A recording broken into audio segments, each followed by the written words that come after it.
Добрый день, дорогие зрители! В сегодняшнем видео я покажу вам, как я шила такую пижаму. Эта пижама состоит из пижамной блузы и пижамных шортиков. Шила я эту пижаму по журналу Бордо за 2009 год. Номер журнала 11. Мне этот выпуск очень нравится. Не так давно на моем канале вышел ролик о пошиве праздничной блузки. Вот по этой модели я шила. В этом журнале представлено несколько моделей домашней, удобной, уютной одежды.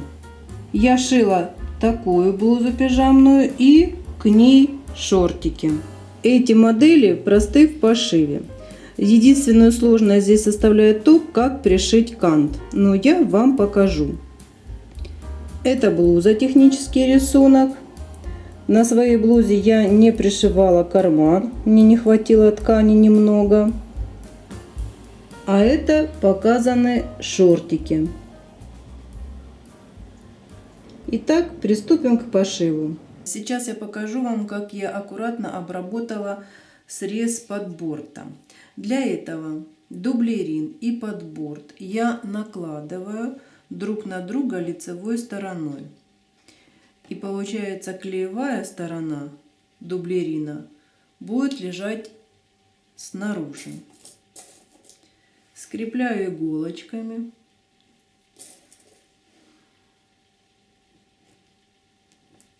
И сейчас проложу строчку приблизительно, можно пол сантиметра, можно 7 миллиметров от среза.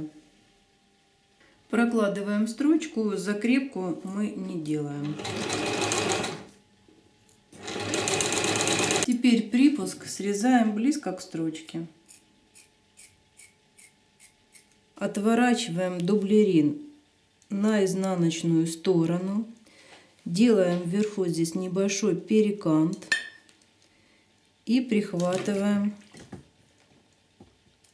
утюгом. И так по всему срезу.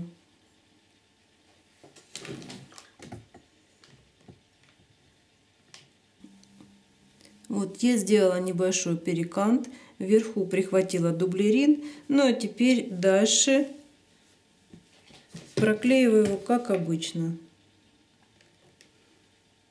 После того, как мы подклеили дублерин, вот так выглядит наш подборт с изнаночной стороны.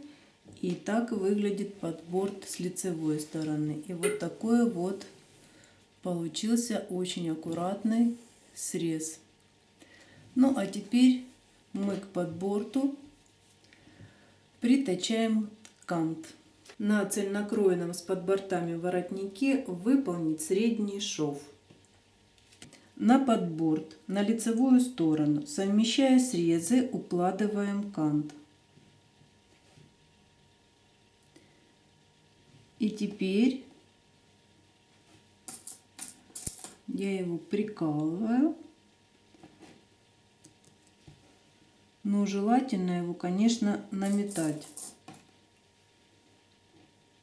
И кант мы укладываем к открытому срезу, тоже открытым срезом. Утолщение смотрит на подборт. Кант я использую готовый, но его можно сделать и самостоятельно. В одном из видео на моем канале я показываю, как его можно сделать самостоятельно. И ссылка на этом видео сейчас появится в правом верхнем углу. Я приметала кант к подборту, и теперь необходимо его притачать. И для этого я буду использовать однорожковую лапку. Сейчас я поменяю лапки.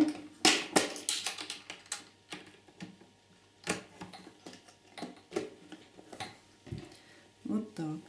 И пристрачивать мы будем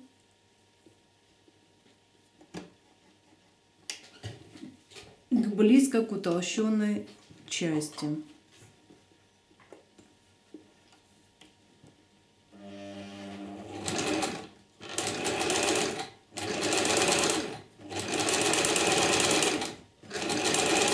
подборд готов.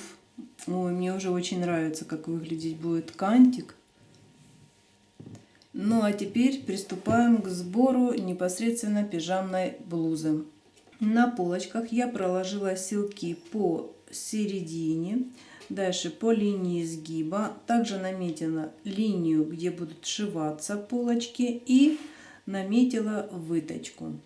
Глубины выточек необходимо надсечь на длину около 12 сантиметров.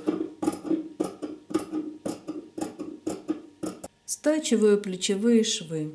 Единая строчка. Теперь стачиваем выточки и цельнокроенный воротник, который мы выметали в горловину. Сейчас я приметаю подборд к полочкам изделия, а затем я пристрочу однорожковой лапкой, попадая в ту строчку, которой я пристрачивала кант к подборду. Я пристрочила подборд, и, по-моему, получилось очень даже хорошо. Посмотрите, какой кантик красивый. Сейчас это все хорошо выметать надо и приутюжить. Отлично. Для того, чтобы подшить подборд по плечевому срезу, а также закрыть шов горловины, вот здесь вот мы делаем надрез наискосок в уголок. Потом подворачиваем все это на изнаночную сторону и пришиваем ручными стежками к плечевому шву и к шву втачивания воротника в горловину. Готово. Так я подшила подборд к плечевым срезам и воротник вметала в горловину. Теперь втачиваем рукава. Я подшила низ блузы, потом полочки соединила горизонтальной строчкой и остался низ рукавов обработать. Сначала я хотела просто подвернуть в подгибку и подшить, но потом все-таки решила сделать планку с кантом. Посмотрю, сколько мне, хватит ли мне на планку еще ткани, потому что ее очень-очень мало. Я выкроила 2 планки рукавов, выкроила из того, что было. Вот видите, соединила кусочки и теперь пристрочу кант. Кант буду точно так же пристрачивать, как и на подборд. То есть срезами прикладываю кант к срезу планки, и получается уплотненная часть лежит на планке. И пристрачиваем. Пристрачивать буду также однорожковой лапкой. Это пижамные шортики, подробный пошив которых я показывать не буду. Они очень-очень просты в пошиве. Единственное, что я вместо кулиски здесь сделала резинку. Также по низу идет планка с кантом. И срезы я обработала французским швом. Вот у меня получились закрытые все срезы. Шортики очень удобные и комфортные. Большое вам спасибо, что посмотрели это видео. Подписывайтесь на мой канал и до новых встреч уже в следующих видео.